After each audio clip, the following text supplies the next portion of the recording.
வணக்கங்க.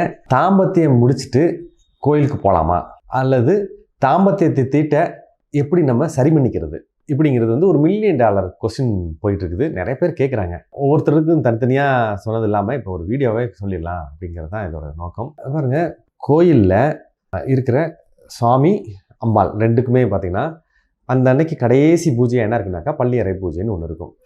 அதில் பார்த்திங்கன்னா சுவாமியை பார்த்திங்கன்னா எல்லோரும் கடைசியில் எடுத்துகிட்டு வந்து மேலே அடித்து கொண்டு வந்து அம்பாளோட அறையில் ஊஞ்சலில் வச்சு விசிறி வீசிட்டு ஆட்டி விட்டுட்டு வந்துடுவாங்க. வெளியில் வந்தோடனே வந்தீங்கன்னா பால், தினை மாவு அல்லது பால் சேர்ந்த ஏதாவது ஒரு இனிப்பு, பால் சேர்ந்தது நெய்வேத்தியமாக கொடுப்பாங்க. இதெல்லாம் என்னன்னாக்கா அங்கே ஒரு சாந்தி முகூர்த்தத்தை நடத்தி வைக்கிறதா தான் ஐதீகம். அதை எந்த ஒரு நிகழ்வும் கடவுளுக்கு பண்ணுறது எல்லாமே தனக்கும் பண்ணிக்கிறதா தான் ஐதீகம். அதனால தான் பார்த்திங்கன்னா சுவாமி விரதம் இருக்கிறப்போ நம்மளும் விரதம் இருக்கிறது, சுவாமி போர் புரிகிறப்போ நம்மளும் போர் புரிகிறது, சுவாமி கல்யாணத்தில் நம்மளும் தாலி மாற்றிக்கிறது, எல்லாமே அதுதான். அதோட அடிப்படை அர்த்தம் அதுதான். அப்படி இருக்கிறப்போ இது ஏதோ ஒரு ஆகாத ஒன்றா இடைக்காலங்களில் இது திரிக்கப்பட்டுருச்சு. அதனால் இது ஒரு தீட்டாவே பார்க்கப்பட்டுருச்சு. ஒன்றும் வேண்டாம், நல்ல தாம்பத்தியம் கணவன் மனைவிக்கு இடையில இருக்கிற தாம்பத்தியம் எந்த கடவுள் வேணான்னு சொல்ல போகுது? எந்த மதத்துலையும் எனக்கு தெரிஞ்சு வேணான்னு சொல்ல போகிறதில்ல.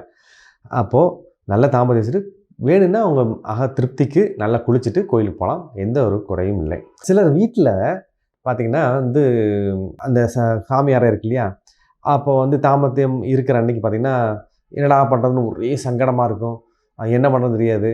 ஸ்க்ரீன் எடுத்து மூடி வச்சுட்டு ஏதாவது ஒன்று பண்ணலான்னு. இதெல்லாம் இந்த பழைய பெருசுக சொல்லி கொடுத்த ஒரு ஃபார்முலா தான். இது என்னென்னு கேட்டிங்கன்னா மறுபடியும் ஒரு குற்ற உணர்வுக்குள்ளே போகிறது தான். நம்ம பண்ண தாம்பத்தியம் ஒரு கேடானதுன்னு மனசுக்கு தோணுமா?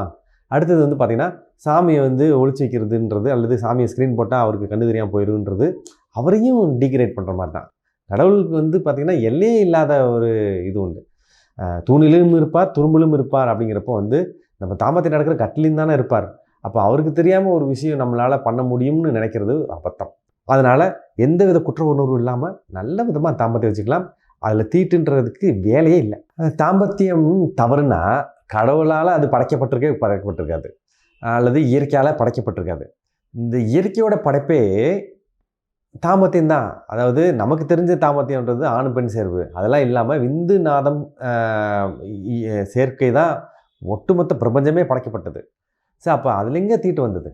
அடுத்தது பார்த்தீங்கன்னா தாம்பத்தியம் இருக்கிற அன்றைக்கி செய்யக்கூடாதது ஏதாவது இருக்கான்னா நிச்சயம் இருக்குது. அது என்னென்னா பாருங்க, தாம்பத்தியம் இருந்துட்டு தாய்ப்பால் கொடுக்குற ஒரு பெண் இருக்கிறான்.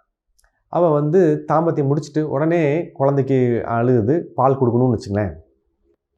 அப்போ மட்டும் என்ன பண்ணணும்னு கேட்டிங்கன்னா இந்த முன் வரக்கூடிய பால் வெளியில் பீச்சி விட்டுட்டு அப்புறமா கொடுக்குறது நல்லது. இந்த பால் உணர்வுலேருந்து வரக்கூடிய இது வேறு, தாய் உணர்வுலேருந்து வரக்கூடிய பால் வேற அப்படிங்கிறது தான் அதோட அர்த்தம். அடுத்தது பார்த்திங்கன்னா ஒரு இரவு தாம்பத்தியம் நடக்குது, காலையில் ஒரு துக்க செய்தி கிடைக்குது. அதுக்கு என்ன வந்தது? குளிக்காமையே போயிட்டு குளிச்சுக்கிட்டா போச்சு, ரெண்டுக்கு சேர்த்து ஒரே கல்லில் 2 மாங்காய் அப்படின்னு நினைக்கிறது தவறு. என்னதான் துக்க செய்திக்கு போய் குளிக்க தான் போகிறோன்னா கூட அதுக்கு போகிறதுக்கு முன்னாடி குளிச்சுட்டு போகிறது தான் நல்லது.